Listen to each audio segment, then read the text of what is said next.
Welcome to DOS Days, a nostalgic look back at PC gaming from the mid-80s to mid-90s. This is a companion piece series to Player One Memories, which covers the arcade scene during this same period. For this series, I'll be jumping back and looking at all those great DOS era and early CD-ROM titles that I played and loved so much, as well as the times and places I experienced them. So let's jump on back to 1992 saw the release of a point-and-click adventure game by a classic video game company. The reason I love it so much is due to its subject matter, that being the pulpy B-movie adventure genre of the 1940s and 50s, which was something I was fascinated with as a kid.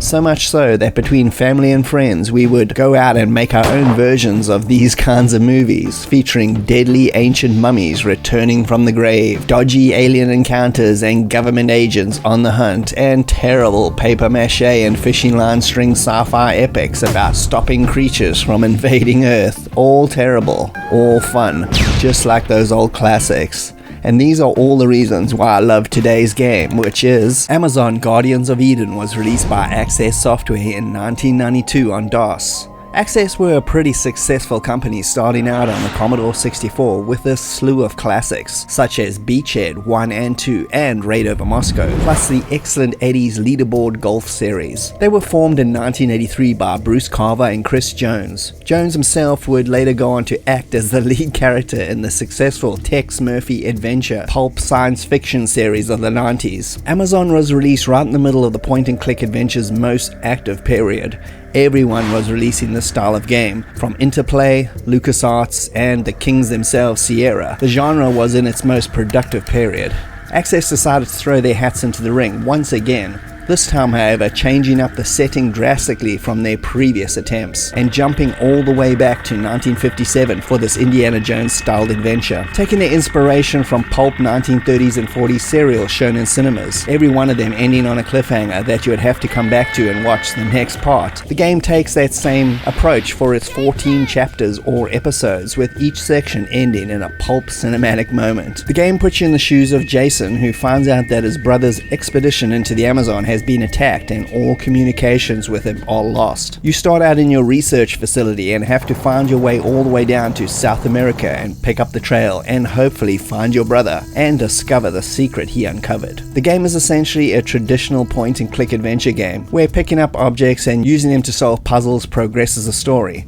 But it's also filled with lots of variations in the style, like time-based puzzles that happen in real time, like trying to pilot a crashing plane, or shootouts. Arcade elements are also there, such as sneaking around a boat, or navigating a canoe down a river. Some solutions are resolved through dialogue, others require, at least later in the game, that you switch between Jason and Maya, a girl you meet later who's helping you trying to locate your brother. These puzzles need both characters to interact with the environment to escape certain situations. The scenarios in this game are generally deadly, so you better save often and get used to that shock warning screen, cause dying is part of this game. There is a large degree of trial and error. Lots of puzzles are straightforward, some however are a bit clunky, more to do with how to do it as opposed to what you're supposed to be doing. And the game does have that old school flaw where if you don't pick up a certain object you may eventually end up in a dead-end situation, kinda like Infocom's Return to Zork. This game was designed by Chris and Kevin Jones and is not perfect by any means, but the pulp presentation using a mixture of pixel-style graphics, digitized photos, and small FMV clips is bubbling over with personality and love for the genre that has to be appreciated. The cheesy voice clips and acting just add to the charm, unintentionally,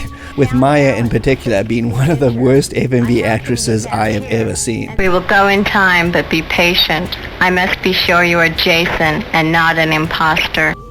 And I'm a Sega CD fan, so that's saying something. It's acting cheese taken to a whole new level. And I love it. The game's story is ridiculous and fun, the situations are familiar but exciting, graphics and sound have that early 90s DOS vibe that just cannot be replicated. It's not a perfect game by any stretch of the imagination, but it's still charming in almost every way despite its faults. And it's also easily available from GOG for modern PCs. So grab your mouse, save often, and head out to explore the great mysterious Amazon jungle. You'll at least be guaranteed of a good old laugh.